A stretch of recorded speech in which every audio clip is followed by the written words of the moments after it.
Okay, and now we have Tevin Chapter with Chapter 21 on viruses.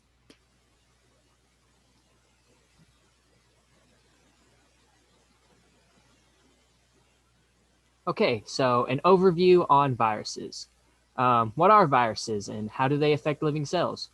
Well, viruses are extremely small bundles of genetic code. They can be either DNA or an RNA, and they are contained within a protein coat, which is like a small membrane for them. Viruses can vary in structure, replication methods, and their target hosts. Almost every single living organism has a virus that can affect them, whether they be a plant, an animal, or a fungi. Um, Viruses were actually first discovered after the development of a porcelain filter called the Chamberlain Passeur filter. I believe that's how you pronounce that word. Um, which could remove bacteria visible in a microscope from any liquid sample.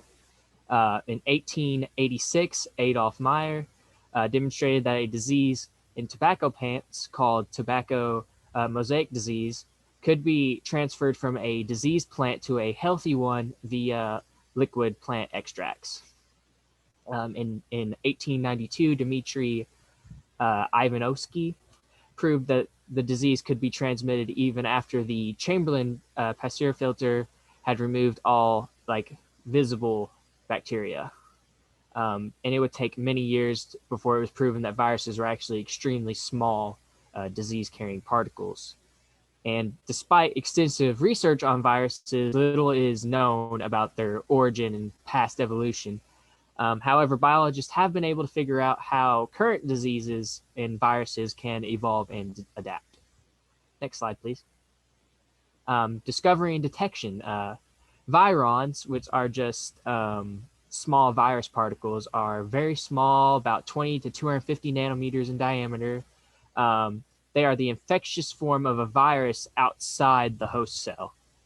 Before the invention of the electron microscope in the 1930s, only the extremely large viruses could actually be seen. One notable one was the pox virus family. It was one of the only main ones they could see. The surface structure of virons can be observed by both scanning and transmission electron microscopy. However, the internal structure of viruses can only be seen by transmission electron microscopy. And that has actually led to the discovery of most of the viruses we know today. Allowed for viruses to also be grouped up by the type of nucleic acid that they contain, the DNA or RNA, or if the nucleic acid actually had a single or double-stranded. Next slide, please. The evolution of viruses. While biologists all agree that viruses do not share a common ancestor, they cannot agree that on a single hypothesis about their actual origin. However, there are three hypotheses that take an attempt at trying to explain where viruses came from. The first one is the de-evolution or regressive hypothesis, which suggests that viruses evolved from free living cells. However, biologists aren't exactly sure how this would happen or how they would do that, but it is a hypothesis. The escape or progressive hypothesis suggests that viruses originated from RNA and DNA molecules that actually escaped from their host cell. Self-replication hypothesis is the hypothesis that suggests that viruses are like self-replicating molecules, likely evolving alongside the cells that they rely on in its host. Some studies on plant pathogens have supported this claim. Next slide, please. Viral morphology. Viruses are acellular, meaning that they do not have a cellular structure, and they do not have most of the components normal cells have, such as organelles, ribosomes, and the plasma membrane. Virons are made up of a nucleic acid core, an outer protein coating or capsid, and sometimes an outer envelope made of protein and phospholipid membranes gained from the host cell that they're living in. Morphology of a virus is just the way that a virus is shaped or sized. Virus morphology changes between different types of viruses, but generally stays the same between viral families. All virons have a nucleic acid genome covered by a protective layer of proteins called a capsid. The capsid is made up of a protein subunit called capsomeres. Viruses are classified into 4 groups based on shape: uh, filamentous, isometric, enveloped, and head and tail. Uh, the filamentous viruses are long and cylindrical. Isometric viruses are roughly spherical. Uh, Enveloped viruses, they have membranes that surround the capsid, like I talked about earlier. They got that membrane kind of similar to other cells and stuff. Uh, Head and tail viruses have a head that is like an icosahedral. That's I have a hard time saying that word. That's why I didn't want to say it the first time and just called it isometric. And a tail like a filamentous virus. Next slide, please. Viral morphology 2, just continuing on about morphology. Viruses use a glycoprotein to attach to their host cells via molecules on the cell called viral receptors. Attachment is needed for later penetration or entry to the cell membrane so that the virus can complete their replication inside the cell. And viruses have evolved to hijack these receptors quite well. Next slide, please. The types of nucleic acid. As I mentioned a couple times, viruses use either RNA or DNA for their genetic material. Viruses store the genome or total genetic content of the virus inside the virus core. DNA viruses, the viral DNA directs the host cell's replication proteins to synthesize new copies of the viral genome and to transcribe and translate that genome into viral proteins. With RNA viruses, they contain only the RNA as their genetic material, and to replicate their genomes in the host cell, the RNA virus has to encode enzymes that can replicate RNA back into DNA, which cannot be done by the host cell. RNA viruses are more likely to make mistakes during transcription because of this method, which can lead to mutations. Next slide, please. The Baltimore classification, developed by Nobel Prize winning biologist David Baltimore in the early 1970s. The Baltimore classification system is the most common way to classify a virus. It lists the differences in morphology, genetics, and how their mRNA is produced during the replicative cycle of the virus. There are 7 groups of virus under this classification. Group 1 contains double-stranded DNA, or dsDNA, as their genome, and mRNA is produced by transcription. With Group 2, they have single-stranded DNA, ssDNA, as their genome. They convert their single-stranded genomes into dsDNA intermediate before transcription to mRNA can occur. With Group 3, they use the dsRNA as their genome. They strands separate, and one is used as a template for the generation of mRNA using the RNA-dependent RNA polymerase encoded by the virus. With Group 4, they have the ssRNA as their genome with a positive polarity, which means the genomic RNA can serve directly as mRNA. Intermediates of dsRNA, called replicative intermediates, are made in the process of copying the genomic RNA. And multiple full-length RNA strands of negative polarity, which is just the complementary to the positive strand RNA, are formed from these intermediates, which then serve as templates to produce RNA with positive polarity, including both full-length genomic RNA and shorter viral mRNAs. With Group 5, they contain ssRNA genomes with a negative polarity, meaning that their sequence is complementary to the mRNA.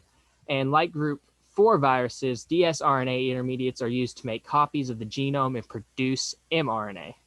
The negative stranded genomes can be converted directly to mRNA, and additionally, full-length positive RNA strands are made to serve as templates to produce the negative stranded genome. With Group 6, they have diploid ssRNA genomes that must be converted, and they use the enzyme reverse transcriptase to dsDNA. The dsDNA is then transported to the nucleus of the host cell and inserted into the host genome. And then the mRNA can be produced by transcription of the viral DNA that was integrated into the host genome. And finally, with group 7, they have partial dsDNA genomes that make ssRNA intermediates that act as mRNA, but are also converted back into dsDNA genomes by reverse transcriptase necessary for genome replication. I hope the repeating of DNA and RNA didn't scramble your brain too much while we were talking about that. Next slide, please. The steps of virus infections. Viruses use a process to replicate the cells, and the viruses that infect and replicate the cells that the viruses infect and replicate in are called permissive. The viral replication cycle can create drastic biochemical and structural changes in the host cell, which can cause damage to the cell that they're inside of. These changes are called cytopathic effects. Viruses will cause cells to lyse or commit apoptosis. And these processes allow the virons to actually escape out to other cells and affect those as well. A third method that they use, not quite as often, but you can see it in some viruses, is a method called budding, where virons leave the cell individually, not all at the same time. And the cell does not go lysis or apoptosis because of this, so it is not killed immediately. However, the damage to the cells makes it impossible for the cell to actually function normally, even though the cell will remain live longer. Next slide, please. Continuing on with the steps of virus infections, there are 6 steps during their replication cycle. Attachment, the first one, is when a virus attaches to a specific receptor site on the host cell membrane through attachment proteins in the capsid or via glycoproteins embedded in the viral envelope. The second step is penetration, where the nucleic acid of the virus enters the host cell naked, leaving the capsid outside the cell. The plant and animal viruses can enter through endocytosis, where the cell membrane surrounds and engulfs the entire virus, whereas some envelope viruses enter the cell when the viral envelope fuses directly with the cell membrane during the penetration process. The third step would be uncoating, when the viral capsid is degraded or disintegrated and the viral nucleic acid is actually released, which then becomes available for replication and transcription. Then we have the fourth step that uncoating led up to, which is replication. This actually depends on the replication mechanism of the viral genome. With DNA viruses, the viruses use host cell proteins and enzymes to make additional DNA that is transcribed to messenger RNA, which is then used to direct protein synthesis. The RNA viruses use the RNA core as a template for synthesis or viral genomic RNA and mRNA. Viral mRNA then directs the host cell to synthesize viral enzymes and capsid proteins and assemble new virons. If the host cell does not synthesize these enzymes, the virus will viral supply the information needed to synthesize the missing proteins, and this process is called the reverse transcriptase enzyme. The enzyme used to make that process, not the actual process. An example of this is HIV, because it makes its own enzymes with the reverse transcriptase enzyme and the whole process behind that. Researchers were actually able to develop drugs that inhibit these reverse transcriptase enzymes and give people better quality of life. The next step beyond that is assembly, which is when viral proteins are placed with the newly replicated viral genome into new virons that are ready to leave the host cell, which leads on to the final step, which is just release. And that is when those new virons are released using either the lysis apoptosis method or the budding method that we talked about, and they will go on to spread to nearby uninfected cells and then repeat their process. Next slide, please. Different hosts and their viruses. Bacteriophages, viruses that infect bacteria. Bacteriophages infect infections of a cell that result in the production of new virons, and they are called productive.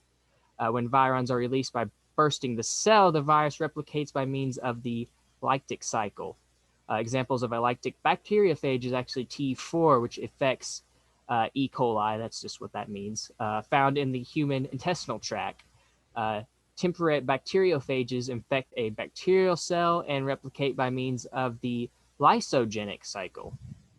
When this happens, the viral genome is incorporated into the genome of the host cell. Phage DNA is incorporated into the host cell genome and is called a prophage.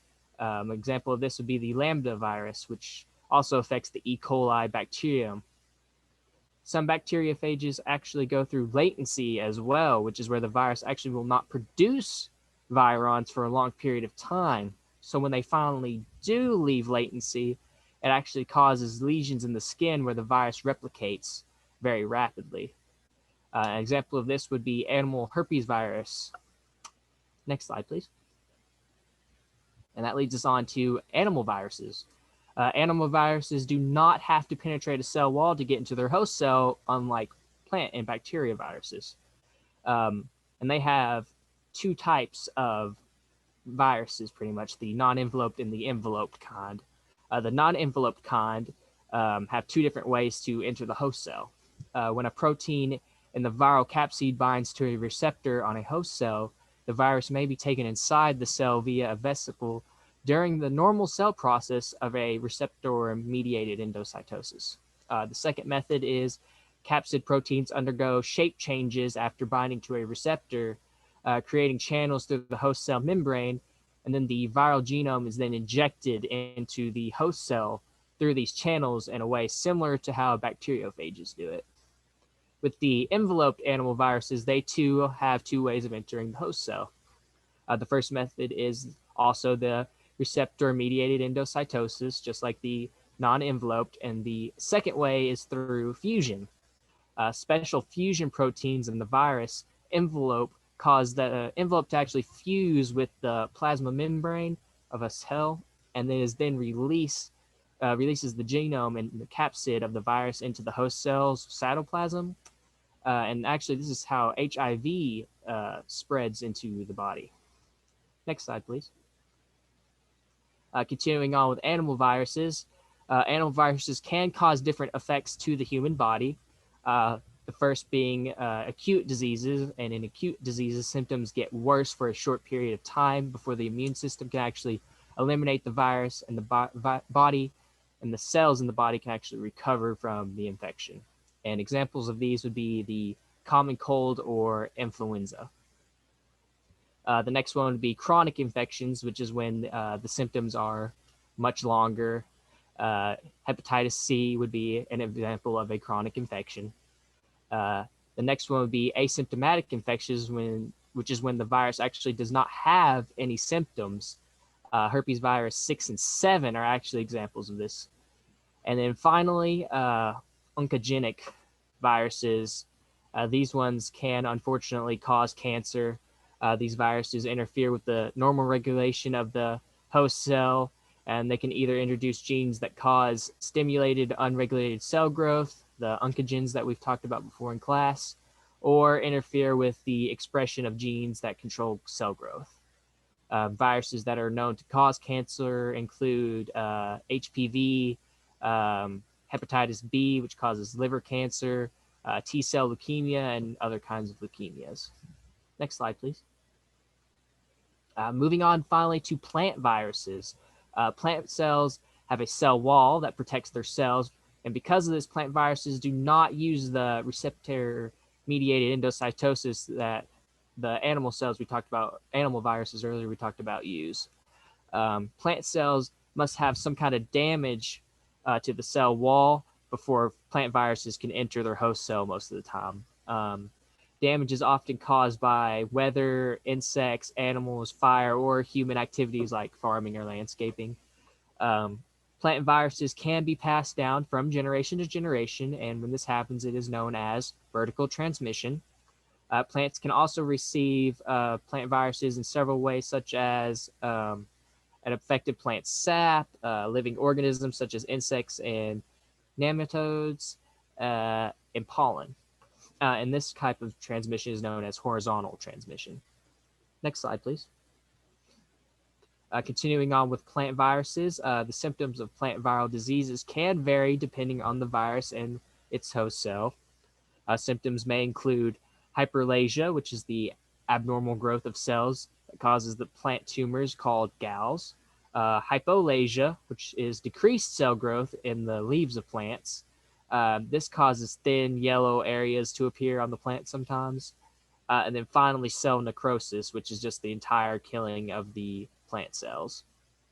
Other symptoms can include malformed leaves, black streaks on the stems of the plants, altered growth of stems, leaves, or fruits, and ring spots, which are just circular or linear areas of discoloration on the leaf. Um, Plant viruses can also heavily affect crop growth, preventing them and hindering development, which can severely damage our food supply. Next slide, please. Vaccines for prevention. Some antiviral drugs exist. However, the most effective way to fight viruses is through vaccination. Vaccines prevent outbreaks by building immunity to a virus or viruses.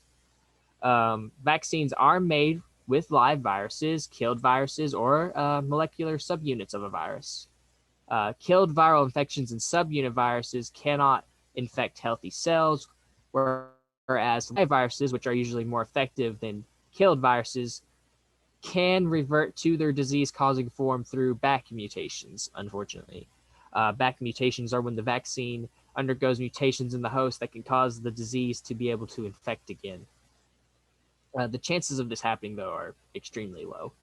Live vaccines are made by intunating or weakening the virus while it is in its wild type mode, which is just its normal natural state. Live vaccines are grown in a laboratory in tissues or at temperatures different from what the cell is used to. Next slide, please. Vaccines and antiviral drugs for treatment. The reason that vaccines are given is that they boost immunity without adding more disease-causing virus. An example is rabies, a fatal neurological disease transmitted via the saliva or rabies virus infected animals. From the time of an animal bite to the time it enters the central nervous system of whatever they've infected, may be 2 weeks or longer, which is why this gives someone that is bitten by an animal with rabies plenty of time to get a vaccine. So routine vaccination is actually not needed like cats or dogs. So we don't need to continuously introduce it to the body. Antiviral drugs are another way that viruses can be treated. These drugs are often have little chance of actually curing the virus, but they can help control and stop the spread of a virus. And they usually do this by blocking the actions of the proteins in the virus from being able to do anything. Antivirals have been extremely successful actually in the treatment of retrovirus HIV.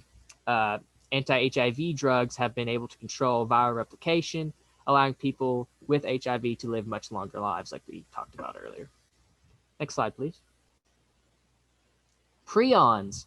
Prions are proteinaceous, which they infectious particles that are classified as a pathogen. They are smaller than viruses actually and contain no nucleic acids, DNA or RNA. Nobel Prize winning biologist Stanley Prusiner proved that their existence after like years of debate, and some people even debate how significant they are today. Examples of diseases caused by prions include Kuru in humans and bovine sponge. I love saying that, spongiform encephalitis. That's a mouthful. It's just known as BSE for short in cattle, or more locally as mad cow disease. And they are neurodegenerative diseases, which means they do extreme damage to the brain. It was later discovered that eating cattle infected by BSE could cause humans to contract CGD. That's what I'm gonna CJD. That's what I'm gonna call it because I'm gonna definitely butcher that name as well. A disease that causes brain damage like BSE. The disease can also be spread from human to human by blood. And because of this, many countries have banned blood donations from areas associated with BSE. Next slide, please. The continuation of prions. The cause of the brain damage received from prion diseases is caused by a structural variation of a normal cellular protein called PRP, or prion protein. PRP has two forms, which is PRPC, the normal protein, and PRPSC, which is the infectious one. Inside the body, PRPSC within the prion binds to PRPC and converts it into PRPSC. So the infectious one binds with the normal one to convert it into an infectious one as well. This leads to an increase, obviously, into infectious PRPSC proteins, and they continue to grow. PRPSC is folded abnormally, and the shape of PRPSC is directly responsible for the lesions seen in brains of infected cattle or people that receive these diseases, because those actually cause the holes in the brain that you can actually see under scans. Next slide, please. Viroids. Viroids are plant pathogens. They are small single-stranded circular RNA particles and are much simpler than viruses. Viroids do not have a capsid or outer envelope, but they can reproduce only within a host cell, just like viruses. Viroids are known to infect plant cells, and they are responsible for crop failures and the loss of, unfortunately, millions of dollars in agricultural revenue each year. Next slide. That is actually the end. So yeah, chapter 21, viruses.